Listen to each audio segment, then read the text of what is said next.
Hey, how you guys doing today? Hey, pretty good. Wait, Doing pretty good. Yeah? Yeah. You hear who we have today? no. Yeah, I know. Paul, do you? No, you know. Do you know? Oh, no, No. I never know. You guys always think you send me something and I never get it because I have like five different emails. And I always say, send it to the one.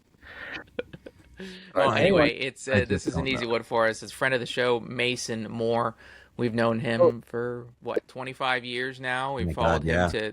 He's taken us with him to every career he's had along the way, every job. Uh, He might you be our know, longest client, our longest standing it, client.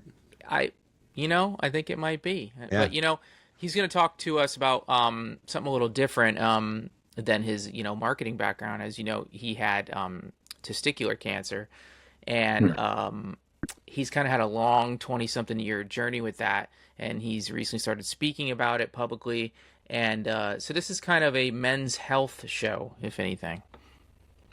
Good. Perfect for excellent. Paul. Yeah. Yeah, I'm getting close to that age. yeah, you're at that age. You're at the age.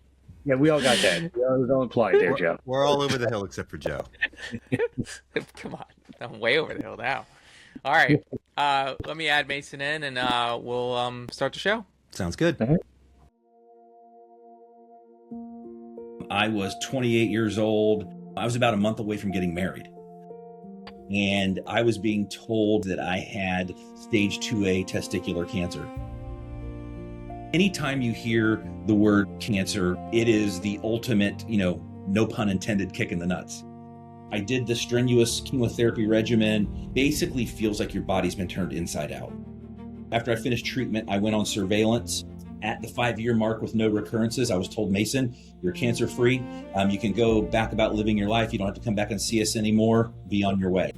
We were ready to start a family. We did try artificially, I believe 3 times, and were never able to conceive. One day I'm walking in the grocery store and the phone rings and it's Carmen. And she says, guess what? I'm pregnant. At that point, we found we were going to have our what we call our miracle baby. From that perspective, life was really good. And then in February of 2018, things kind of went sideways.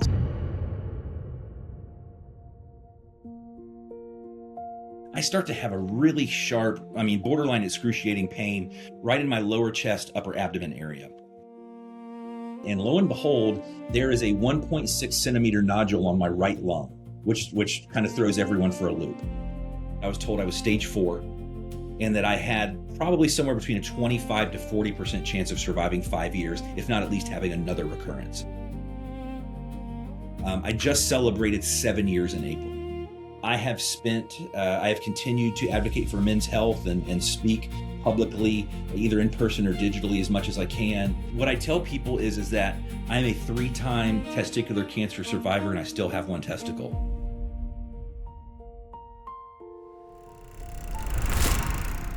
Welcome to the show, Mason Moore. How you doing?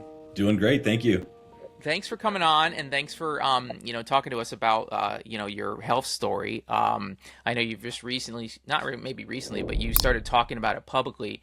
And most of the time when we talk, it's about advertising or marketing or whatever's going on in Mason's career. But for this discussion, we're actually going to talk about something more near and dear to you, and it's your your battle with testicular cancer.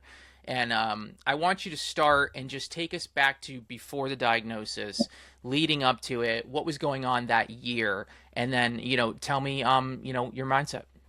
Yeah, absolutely.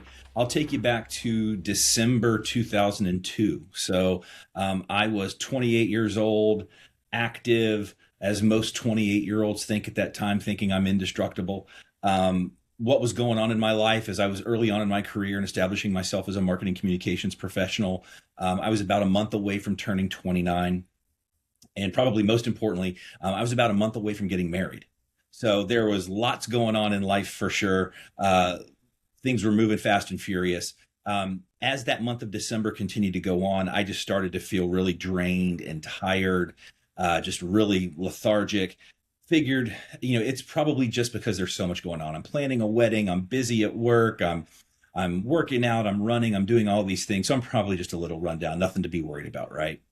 So as the month went on, it continued to get worse and worse. And then one day, just completely out of the blue and by no design of my own, while I was in the shower, I discovered a BB-sized lump on one of my testicles. I had no idea whether or not it had always been there or not, whether it was supposed to be there, what the case was. Didn't really make the correlation between that and what I was feeling at any point at that time. So finally, as we crossed the new year, early January, still feeling pretty poorly. And so I made the call to go see my primary care physician, just to hopefully have him say, hey, Mason, you're just exhausted. It's no big deal. Let's go on with things. And that visit turned into very quickly the biggest changing moment of my life. Mentioned to him how tired I had been, mentioned the fact that I'd found this lump or bump on my testicle. That turned into a stat order for an ultrasound, followed by a referral to a urologist that same day. And I was being told within 2 days that I had stage 2A testicular cancer. The fatigue throws me, because I did not know that was associated with it at all. And do you know for a fact, were you fatigued because of the cancer, or was it just a random thing that happened to lead to this?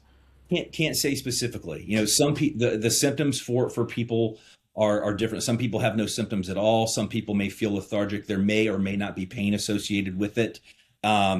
So yeah, I don't really know. All I know is that it was that feeling, and the fact that I found something that I didn't know whether it was supposed to be there or not, led me to my doctor, which luckily I made that call. Hey, can I ask you a question about this too? Because I do check a lot. My sister had cancer, my father had cancer, so I checked myself and I checked down there too. You're saying BB sized. Was it like attached, or was it on the skin? Like what am I looking for? It was on the testicle itself. So Okay. It was on the surface of the testicle. And it felt kind of hard, which was, I know now, is a sure sign of something. I didn't at the time. Yeah. And I think that's one of the things that's led me to advocate for better men's health, is that, we aren't taught about this, where our girls will go through school and they're taught about self-examination and breast cancer and things like that. We're never really taught about any of these things. In fact, for my generation, being a Gen Xer, guys were taught to kind of like tough it out, rub some dirt on it, walk off, play through the pain. It was almost kind of like a badge of honor not to go to the doctor, right? And so I was of that mindset. And for some reason, I made the decision, hey, I think it was more for peace of mind. Go to the doctor, have him tell you that it's no big deal. Unfortunately, it didn't work out that way. And so I saw the doctor on January 7th. I was having my testicle removed surgically on January 10th.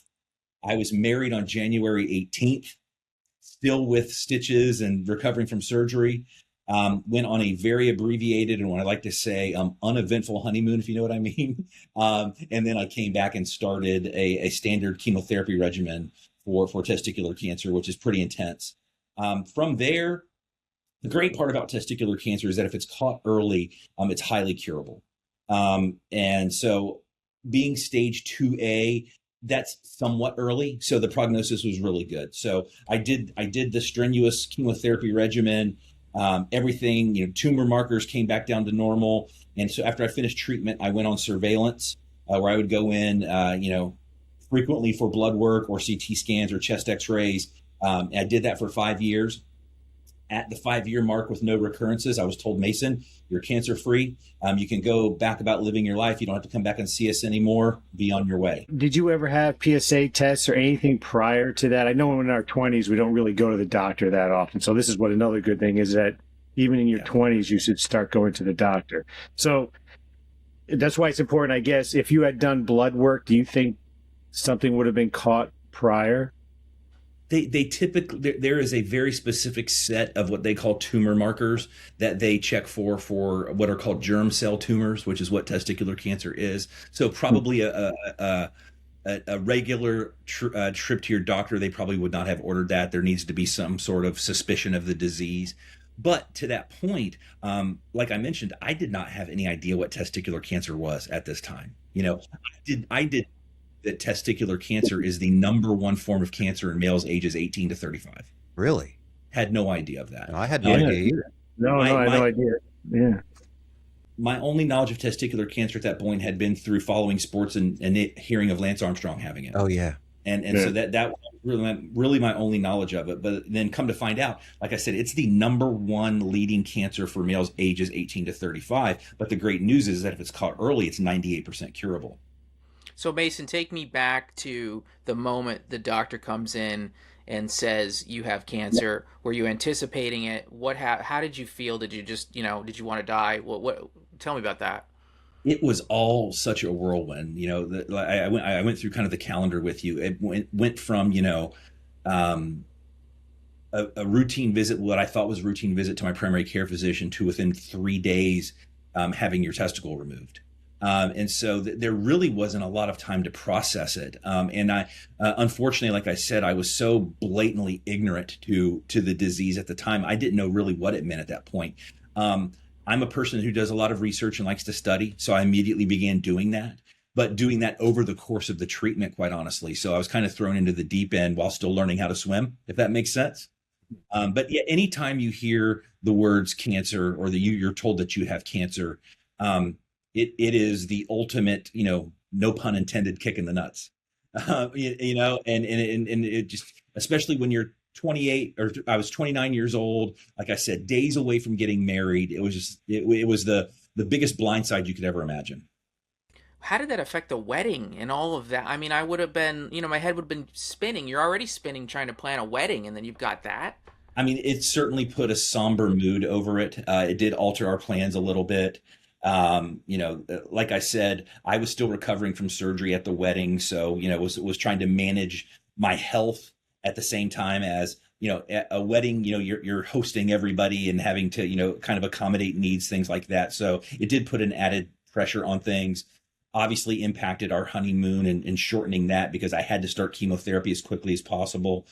So yeah, it definitely truncated the process. I probably still owe my wife Carmen a proper honeymoon at this point. So round one of chemo, let's start there. What was that like? Yeah, so the chemotherapy regimen for my first go around with the disease is called the BEP protocol, and I'll go through that acronym for you. B is bleomycin, E is etoposide, and P is for cisplatin. And so BEP, the cisplatin part of it, the P is actually basically liquid platinum. So a very metallic thing. And so the way the treatment works is that it's very intense, but it's relatively a short time frame, of treatment. So you'll hear some people who say, I've been in chemotherapy for a year or 2 years or 3 years. This is done in a much more condensed time frame. So it was done in terms of cycles. And so each cycle consisted of 3 weeks. So the first week would be that I would go into my doctor's office each day, and I would be there for 8 hours, and I would be on a bag, if you will, of either chemotherapy or one of the recovery agents for the entire day. Do that for 5 days. Then they give you 2 weeks basically to recover. You go into the doctor for some checkups, but you're basically recovering. At the end of that 3-week period, that's considered one cycle. And so, and all along during that, they're monitoring your tumor markers. You're getting CT scans. They want to see that, the goal is to get to where there's no presence of cancer in the body. And so I went through 3 of those cycles, the first go around. So a total of 9 weeks, very debilitating, because it's such an intense condensed time frame. Plus it's a very potent cocktail. So yeah, it's highly effective, but it definitely takes it out of you. The recovery in between the cycles, like what is that like? That's got to be the worst part of it, right? Yeah, the one thing I'll say, people have asked me what it feels like to be on that chemotherapy regimen, and it's the only analogy I can give is that it basically feels like your body's been turned inside out. Ugh. And that's what going through the chemotherapy feels like. How those recovery weeks worked for me were, the first week I was kind of just in a vegetative state. It was just trying to recover, trying to get some food down. By week number 2, I was typically feeling a little bit better. I would try to get some exercise, try to maybe get in a light workout, in the garage type of thing. You're there when you're going through chemotherapy, they're constantly monitoring your white blood cells. So they don't want you out in public. They don't want you at large events because you're very susceptible to catching something. So you're pretty much staying at home for the most part. But what I did during that third week was try to get my body up and moving, get the blood flowing, so that I would be at the best strength that I could for when I started the next cycle the following week. Do you think that your training regimen, and we should mention that, you're pretty heavy into bodybuilding. Do you think that that helped, or do you think that it didn't play a part? Yeah, I think it did. During that first go round, we're still again talking 2002, 2003. My training regimen looked a little different. I worked out in the gym about 3 days a week, but I was also running between 20 to 25 miles a week at that time. And so I think that advanced cardiovascular capability, I think the fact that I was stronger than your average person, I think certainly helped. And I was already on a pretty clean diet at the time too, and I think that also helped from a nutrition standpoint. So I think all of those things added up probably did help me deal with it maybe better than some might. But again, every person's reaction to the treatment is different. So let's take your story back now from when you're post treatment and you're probably feeling pretty good. Tell me about that time period. Yeah, so post treatment, you begin life as a cancer survivor and navigating all of the changes that come along with that. I immediately took it upon myself to get involved in the cancer community. One thing that having cancer can be is incredibly isolating. And so after I finished treatment and I was able to kind of get back out and about again, of course, you start your career back up and running. Newly married, so we're getting that life off the ground as well. But I got actively involved in the cancer community, did a variety of things with several organizations, including Live Strong, Rock Against Cancer, several others. And along that course, I started then speaking publicly about my journey. And through the Testicular Cancer Foundation and a Speakers Bureau program that they had, I began speaking to groups, mainly younger people, both male and female, about the importance of men taking ownership of their health and using kind of my story as the backdrop for it, using that instance where I said, okay, I need to go to the doctor because I think something might not be right.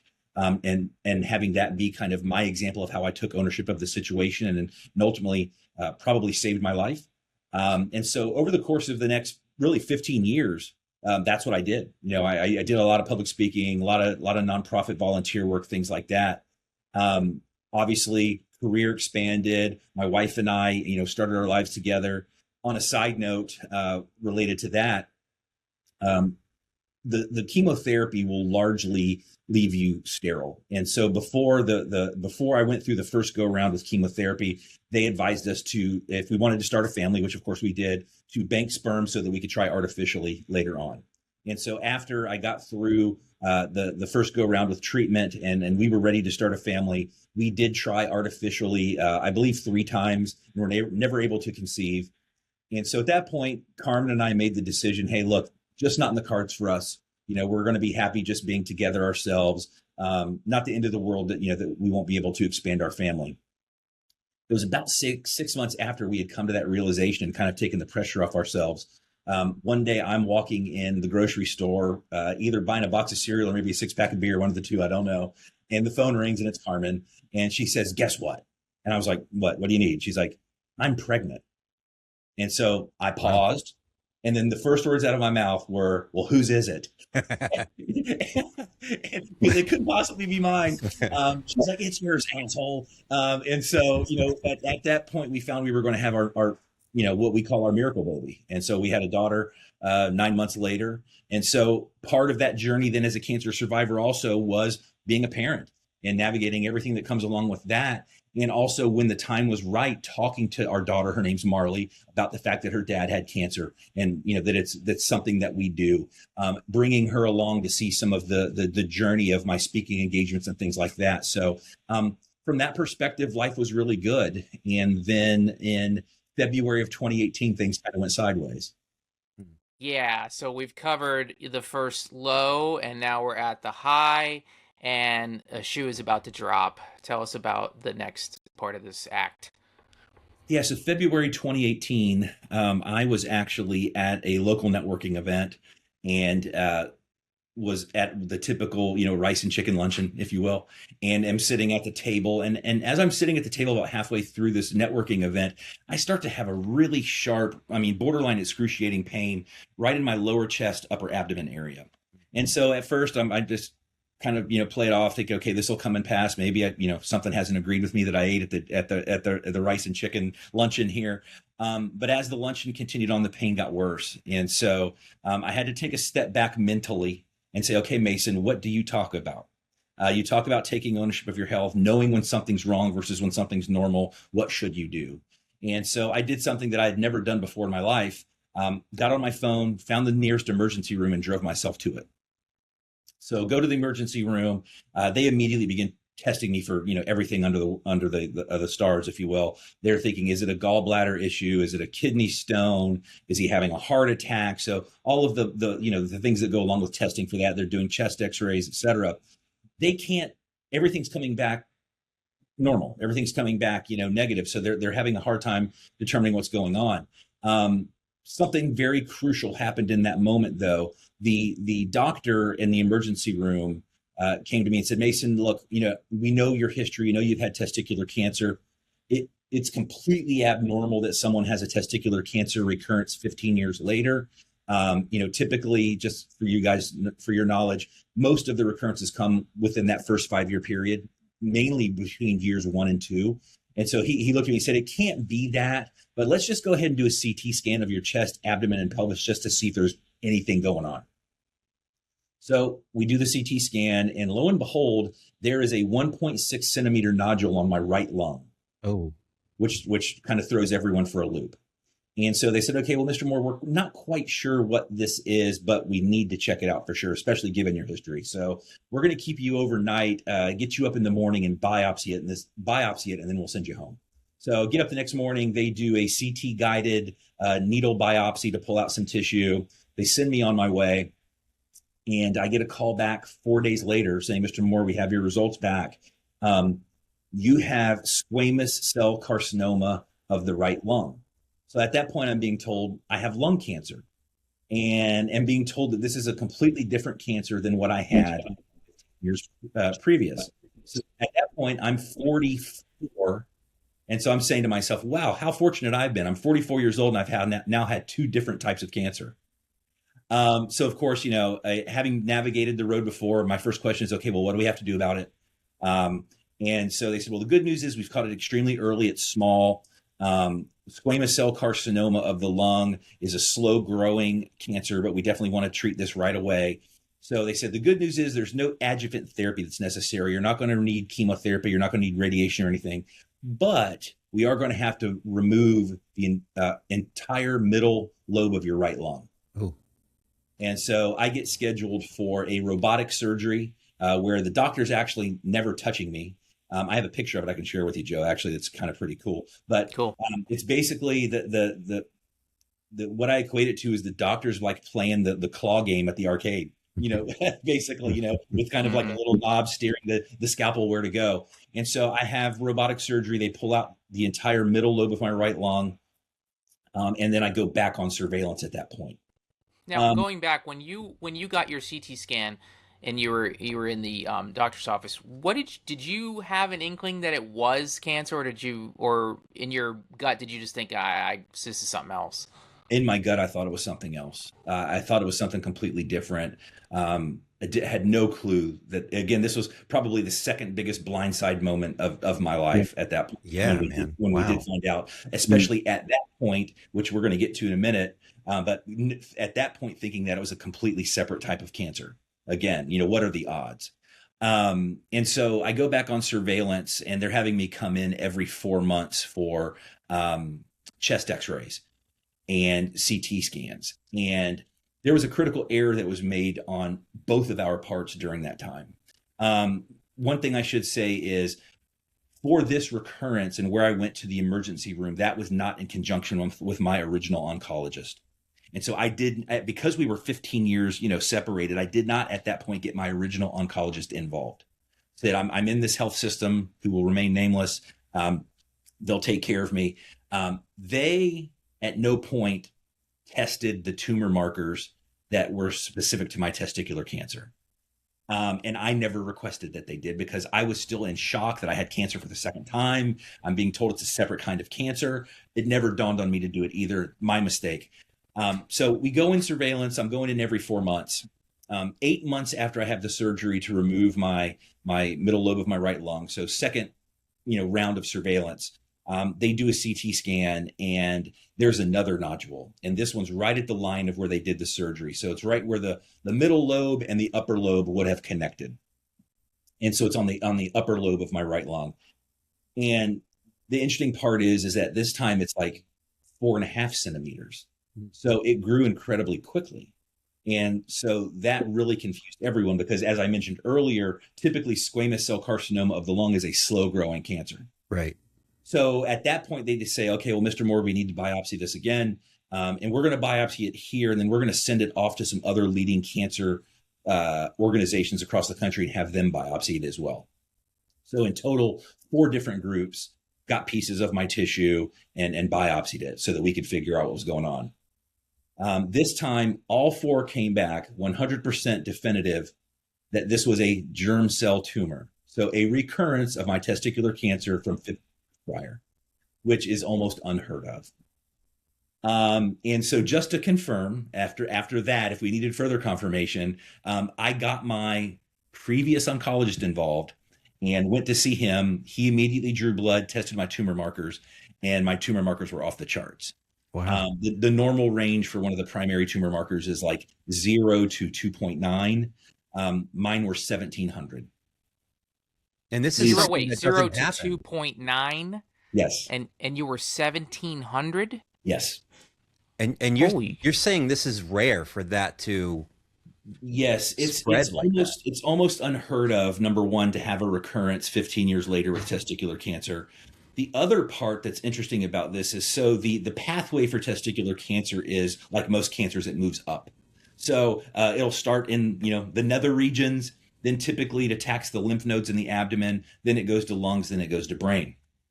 Well, rewind back to January of 2003 when I had my first cancer. The affected testicle was my left testicle.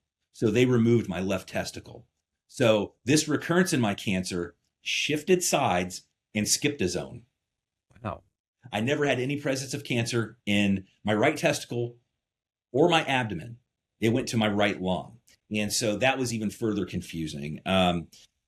So after we find out that I'm now being told that I have cancer for the 3rd time, and that it is in fact the original cancer, I then had a take ownership of your health situation. Wouldn't be my last one, but at that point, I decided to transition care back to my original oncologist, but have him work in conjunction with the organization that had just done the surgery and had done the surveillance for me. It was at his decision that I was referred to Moffitt Cancer Center in nearby Tampa and would start chemotherapy. It was a chemotherapy regimen that structurally was much like the one that I've already mentioned, but probably about 10 times worse from a potency standpoint or effect standpoint. And because it was so strong, I would have to be admitted into Moffitt Cancer Center's hospital and stay there for the week for the treatment. So rather than being able to go home every day like I was the first time during the on week, if you want to call it that, I would have to stay in the hospital because they had to monitor me 24 hours a day. I think I saw a picture of you at that moment. I think you posted that. That was pretty much the low of your life. Yeah, I have 2 pictures that I can share with you guys. That there were a couple of days in the first cycle where I decided to get dressed and kind of walk around the hospital, and those are those pictures. It was during cycle 2 and cycle 3. I pretty much didn't leave the room. But I'm happy to share those with you. But anyway, so I go over to Moffitt Cancer Center. They are now working in conjunction with my original oncologist from 2003 to take care of the situation. The good news is that the chemotherapy regimen is working really well. As we're getting through cycle 1 and into cycle 2, my tumor markers are crashing down. And by the time we get to the completion of cycle 3, which I have to tell you, I felt like I was at death's door. But by the time we got to the end of cycle 3, my tumor markers were 0, which is great. The bad news was, though, is the mass that was on my lung had stopped shrinking. It had been shrinking all along, but it stopped shrinking. And so Moffitt at that time recommended that I come back in for a 4th cycle of chemotherapy. and that if the mass didn't shrink any further, the recommendation was going to be to surgically remove what remained of my entire right lung. And so I had some decisions to make there, because that as a guy who was an athlete, former athlete, ran 25 miles a week, that's untenable, right? That would have been a life altering procedure. And so again, me being the researcher, me being kind of the studier, and having over the course of 15 years become an amateur expert in testicular cancer, I started to ask questions. And one of the first questions I asked was, I said, is it possible that the reason why that this has stopped shrinking is that it could be like scar tissue or dead tissue? And they said that's a possibility. And I said, okay, well, if that's the case, rather than doing a CT scan to take a look at this, why don't we do a PET scan? And just so you're aware, in a PET scan, if there's something that's cancerous, it'll show as hot or it'll light up.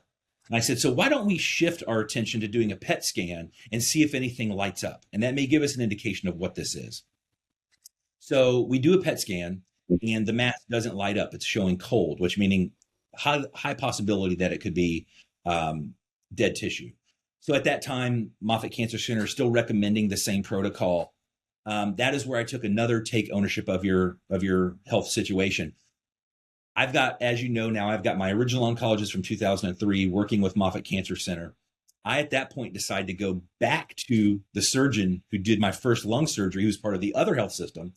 And I said, hey, could you, with the robot, pull this out surgically so that we could biopsy it to get definitive answer of what this is before I go through with the rest of what Moffitt Cancer Center is asking me to do? He said, I absolutely can. And so we did another robotic surgery where he basically just cut. It's called a wedge resection, but he basically just cut around the mass that was still remaining. And at that point, we had his health system biopsy it. We had Moffitt Cancer Center biopsy it. And then we sent it to those original other 3 national systems for them to biopsy. And it all came back that it was dead tissue, what they call necrotic tissue. So at that point, I was able to then not have to have the 4th cycle of chemo, but most importantly, not lose all of my right lung. Yeah, so you were faced with potentially losing a lung, and had you not gotten that second opinion, you may have lost the lung. You may have just done it or done the 4th cycle of chemo. Right. So this is really important to, I don't want to say second guess your doctors, but second opinion for sure. Yeah, what I tell people is that you are your best advocate in this situation. And while I'm a firm believer in trusting the great clinicians and health professionals that we have, at the same time, you have to ask questions. You have to do your homework because it's your life. They're going to, God bless them all. They do such incredible work, but they're going to go on to the next patient. This is me. And so I have to serve as the most powerful advocate in this situation. And in this case, it worked out. I'll rewind a step. When I had the third fight, when I had the second recurrence, it was at that time that I was told I was stage 4, and that I had probably somewhere between a 25 to 40% chance of surviving 5 years, if not at least having another recurrence. I just celebrated 7 years in April. Nice. Can I ask a question? What was your headspace like after the diagnosis? Actually, let's just talk about after that part of your lung was removed. Like, what was that like for you from a mental standpoint? I'll tell you, it was all over the map. I felt very manic during the entire time because I would have extreme highs, extreme lows, times where I felt like a rudderless ship. And there were times where I was, like, okay, I'm just going to kick this thing's ass. I'm not going to let it get me. And then other times like, holy crap, I've got cancer now for the 3rd time. What the hell? And so it's a very important thing is, like I mentioned, I was treated by an incredible group of clinicians who treated me for cure and did a great job. They treated me for physical health. But the one thing that was really never proactively discussed with me at any point over across this entire journey of 20 plus years was the mental health aspect of it. Now, here's the thing. Each of these organizations that treated me, they could have given me access and had access to counseling, to support groups, all those things. But if you don't know that you're struggling, which many times in the midst of it, you don't know to ask for those things. And so because it wasn't proactively brought to me and discussed, hey, Mason, you might be dealing with these feelings. It's common. There's some things that you can do to help it. I was left to kind of struggle with it on my own. And it wasn't until just a few years ago that I realized, I was going through these cycles of just, up and down, peaks and valleys, and started going to therapy. And I've been in therapy now, seeing a counselor for, I think it's about 18 months now, and it's been life changing for me. But it took me realizing that something was off in order to do it. So lesson learned again. That was the other take ownership of your health situation for me. And did they ever say how that got to your lung? I mean, after everything was done, they couldn't figure that out. No, to this day, I am still now under the care. I'm in surveillance again. I will be on surveillance for the rest of my life now at this point. But I'm under the care of my original oncologist from 20 plus years ago. And every time I see him, he just shakes his head. And really, the life saving moment for me was that doctor in the ER having the foresight to to order the CT scan for me. Because if that had not happened, I don't know where I would be. The other interesting thing was too, is that, you'll remember I went into the ER because I was having excruciating pain. Well, squamous cell carcinoma is typically symptomless until it's well advanced. So we don't know what the pain was that I was having, because it wouldn't have been related to either form of cancer, my testicular or if I had in fact had squamous cell carcinoma of the lung. So it was bad chicken. Something. So whatever caused that pain ultimately was the life-saving factor. And then that doctor having the foresight to order the CT scan. But we've never been able to put together the connective tissue of that moment to finding out that I had all of this going on. So what's life like today for Mason post 3 cancer diagnoses? Yeah, it's, what started in my late 20s now, has taken me to my early 50s. The miracle baby just graduated from high school and is about to start college in a couple of months. I have continued to advocate for men's health and speak publicly, either in person or digitally, as much as I can. Still continue to, offer my time to several organizations. I started a named fund at my alma mater, University of Central Florida, in support of a program for testicular cancer research and awareness. And I've spent the bulk of the rest of the time, focused on advancing my career, and more importantly, focusing on my health. So I've turned into somewhat of a meathead. I work out in the gym 5-6 days a week. Now in my early 50s, it's a regimen of doing whatever doesn't hurt at this point from a joint standpoint. But yeah, that time in the gym for me though is more mental than it is physical. It's where I go and I decompress. I put in the AirPods and kind of just turn the brain off for a little bit. But then also it's where some of my best personal professional thinking comes from as well. Some of my best leadership concepts, or whether it's something tactical that I do from a branding or marketing standpoint, some of the best ideas that I've had have come from the time in the gym. So it's been about balancing the life across personal and professional realms, being the best that I can for my family. I think that's been my motivating factor through all of this, is that I want to be here for the seminal moments in my family's time. The fact that I got to be at my daughter's high school graduation a couple of weeks ago, when I was told I probably wouldn't be, was a big moment for me, and it was an emotional one. My daughter graduated and we walked into the arena for graduation, and I knew I was going to be emotional. 30 seconds within walking in the arena, I was tearing up. And it was because I'm so proud of her, but at the same time, just so happy that I had beat the odds I was given, and I was actually there for that moment. Mason, what's one thing that you kind of wish that men would talk about more openly? Like, what would you say to guys like us, Gen Xers, to kind of help ourselves out here? I always start the discussion. We talked earlier about about the need for men to take ownership of their health, so that they can live longer, more productive lives, be here for their families. In order to do that, you have to learn your body and learn yourself. And so I have spent a lot of time really trying to research and investigate myself.